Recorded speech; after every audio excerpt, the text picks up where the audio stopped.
Assalamualaikum warahmatullahi wabarakatuh. Selamat pagi, salam sejahtera bagi kita semua. Salam kenal untuk anak-anakku siswa kelas 10 Jasa Boga tahun diklat 2020-2021. Untuk video kali ini izinkan saya untuk memperkenalkan diri terlebih dahulu. Nama saya Putu Fajar Puspitasari, biasa dipanggil dengan Ibu Putu. Saya adalah guru makroproduktif Jasa Boga untuk materi pengolahan dan penyajian makanan. Saya ibu dari 3 orang anak,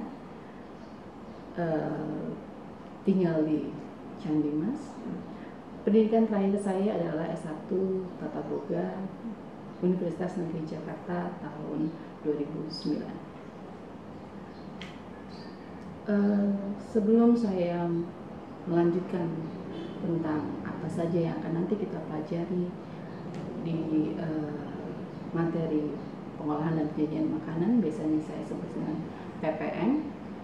Ada baiknya mungkin saya memberikan sedikit motivasi terlebih dahulu untuk kalian bahwa saya adalah kelahiran Jakarta 34 tahun yang lalu, dan memang saya tinggal dan besar di Jakarta. Tetapi di tahun 2009 saya hijrah ke Lampung, bekerja di Lampung, dan alhamdulillah sampai sekarang juga masih di Lampung. Yang artinya bahwa untuk guru tata boga sendiri di SMK kita ini masih sangat minim. Saya dari Jakarta ke Lampung untuk bekerja menjadi guru, memberikan ilmu, karena di sini membutuhkan sangat banyak guru boga. Lalu kenapa sih harus mengambil jurusan tata boga? Mungkin kalian masih ada yang belum yakin kenapa harus saya ambil jurusan tata boga. Yang pertama, untuk di Lampung kita ini adalah jurusan tata boga yang mungkin hanya terdiri dari 5 sekolah saja se-Lampung. Jadi mungkin nanti pada saat kalian menjadi alumni ya SMK tata boga dari Lampung itu hanya sedikit alumni tata boganya. Jadi misalkan kalian mau bekerja di bidang makanan, baik di hotel, di restoran, lalu di pabrik-pabrik makanan, ada lagi yang mungkin mau juga kuliah pun juga bisa, ya. Itu sangat sedikit dibandingkan dengan jurusan yang lainnya, tidak ada pesaingnya maksud saya. Jadi memang kalau misalkan bekerja di restoran, bekerja di hotel, di bagian kitchen, memang jurusan tata boga yang dicari. Lalu apakah hanya itu saja bidang pekerjaan? Tidak hanya itu saja. Banyak bidang-bidang pekerjaan yang berkaitan dengan tata boga, karena boga itu berkaitan dengan makanan. Manusia selalu hidup dengan makanan. Pastinya kalau nggak makan mati katanya. Nah, jadi apa aja bidang-bidang yang akan kalian bisa nantinya untuk terus bekerja, ya, selain menjadi guru, menjadi pekerja di hotel, di restoran, ya, kalian bisa bekerja di bidang makanan seperti food stylist. Food stylist apa sih, Bu? Menghias-hias makanan, bagaimana penampilan makanan itu menjadi lebih cantik pada saat dihidangkan. Itu biasanya mahal, ya. Lalu kalau kalian suka cinta fotografi, kalian bisa memfoto-foto makanan, itu harus ada seninya.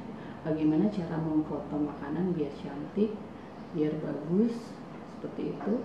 Lalu kalian bisa jadi wartawan makanan tentang food, ya. Itu yang kerjaannya bisa jalan-jalan kemana-mana, mengunjungi beberapa restoran, beberapa tempat makanan-makanan yang bagus, seperti itu. Jadi banyak sekali bidang-bidang kita kalau kita mau bekerja di bidang makanan.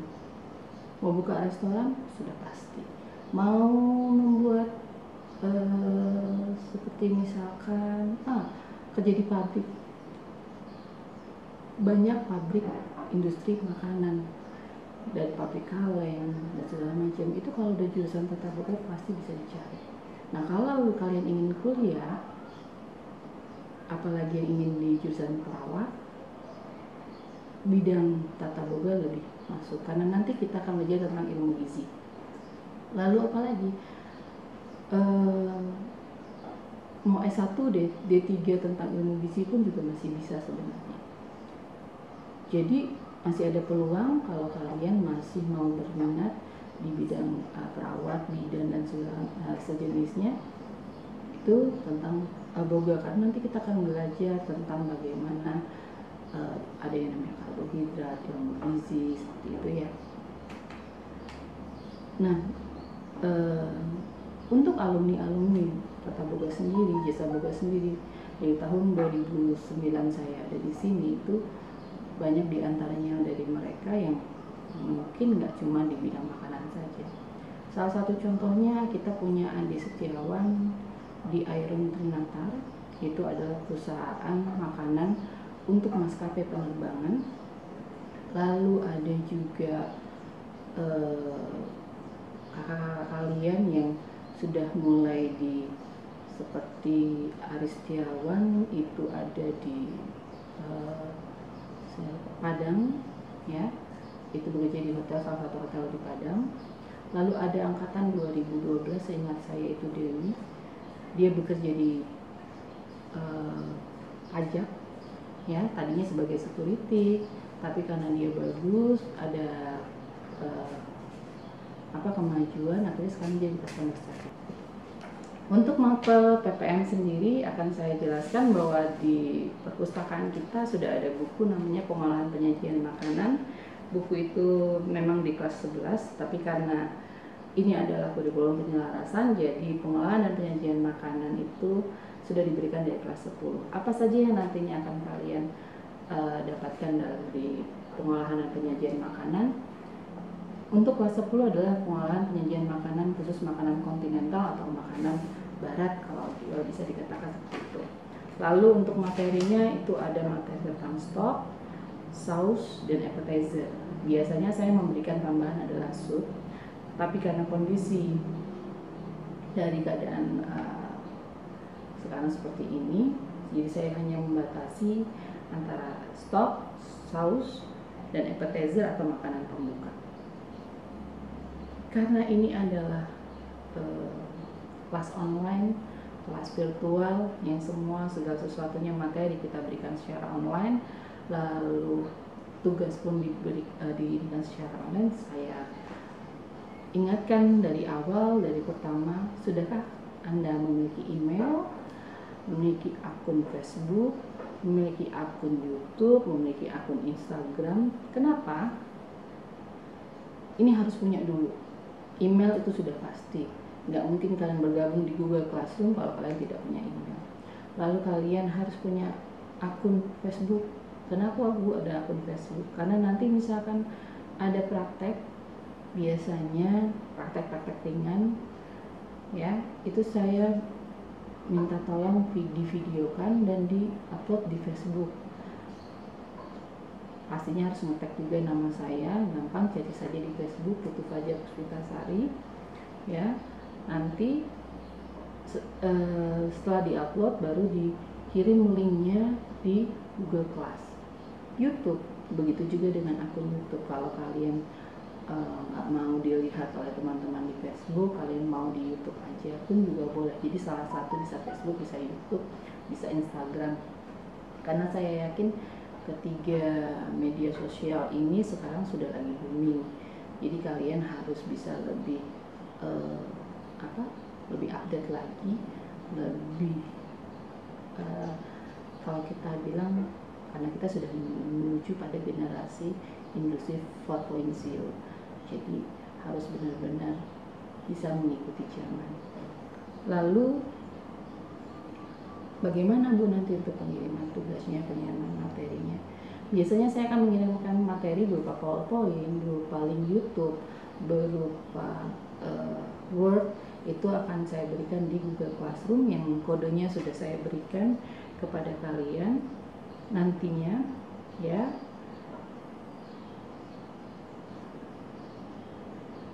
Dengan kode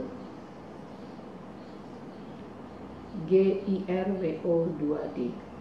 Itu adalah link kelas kalian. Saya ulangi, GIRWO2D. Nanti di Google Classroom Kalian akan mendapatkan materi dari saya, baik berupa PowerPoint, link YouTube, ataupun file Word atau PDF. Nah, nanti setiap jadwal yang diberikan oleh sekolah, saya selalu menyertakan daftar hadir. Jadi silakan daftar hadir diisi terlebih dahulu, baru dikerjakan tugasnya, dilihat materinya, dan dikerjakan tugasnya. Selalu ada tugas pertanyaan mengenai apa yang ada dalam materi. Jadi saya pengen tahu apakah kalian membaca materi yang saya berikan. Baru tugas. Nah, tugas ini seperti tadi sama, bisa melalui langsung Google Classroom atau melalui beberapa akun yang saya katakan tadi, Facebook, YouTube maupun Instagram, yang nanti linknya dibagikan di akun Google Classroom. Itu lebih mudah daripada kalian mengupload langsung video di Google Classroom, karena berkaitan dengan biasanya sinyal, tidak ada kuota, atau lemah sinyalnya seperti itu. Jadi agak susah masuk Google Classroom untuk memasukkan video. Tetapi kalau misalkan sudah ditaruh di YouTube, Facebook atau apa, di Google Classroom akan lebih simpel. Oke, mungkin hanya itu. Saya mengingatkan kembali, ini adalah buku yang saya gunakan, penerbitnya Yudhistira, dengan penulisnya Ana Budianti, tentang materi pengolahan dan penyajian makanan, dan kalian bisa searching di internet tentang materi-materi tersebut adanya apa saja. Sekian dari saya akhiri. Wassalamualaikum warahmatullahi wabarakatuh.